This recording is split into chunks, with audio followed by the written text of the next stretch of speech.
اللہ سے اللہ کی چاہت مانگ، اللہ کے بندے کی چاہت نہ مانگ۔ اللہ پر یقین وہ طاقت ہے جو پتھر کو بھی پانی بنا دے۔ تب اللہ تمہارے لیے چھوٹے چھوٹے ذریعے بناتا ہے۔ یقین مانو صرف اللہ ہی ہے جو ہر وقت ساتھ ہوتا ہے۔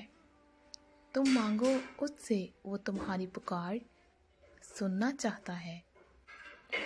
صبر کرو، دعا کرو، توکل کرو، پھر دیکھنا اللہ تمہارا شمار بھی عطا والوں میں کر دے گا۔ جب کوئی معاملہ اللہ پر چھوڑ دیتے ہیں، معاملے اور اللہ کے درمیان سے نکل جاتے ہیں، رب وہاں سے دروازے کھولتا ہے جہاں سے سوچا بھی نہیں ہوتا۔ اللہ آزماتا ہے کہ میرا بندہ یا میری بندی کس حد تک صبر کرتے ہیں۔ کچھ دعائیں اللہ بناتا ہی کن کہنے کے لیے ہے۔ تم اس کی رضا تک خود نہیں آتے، بلکہ تمہیں اپنی رضا تک وہ خود لاتا ہے۔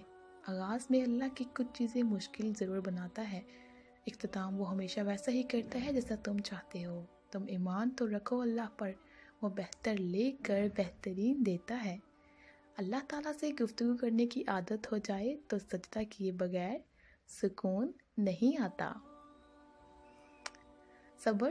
صبر خدا سے محبت کی ایک دلیل ہے۔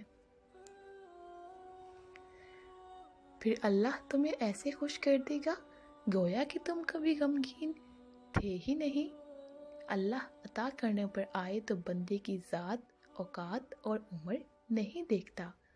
کیا پتا اگلے پل اللہ نے تمہارے لیے نیا دروازہ کھولنا ہو، اور پھر اللہ تعالیٰ ساری کھوئی ہوئی مسکراہٹیں واپس لے آتے ہیں۔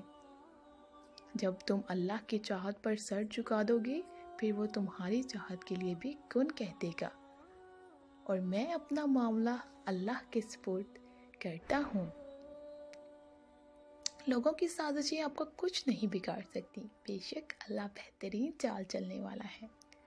اے اللہ ہمیں سیدھا رستہ دکھا۔ آمین ثم آمین۔ زندگی میں ہر پریشانی کا صرف ایک ہی حل ہے، اللہ سے بات کریں، اللہ سے مانگیں، اللہ پہ چھوڑ دیں، اللہ پہ بھروسہ کریں۔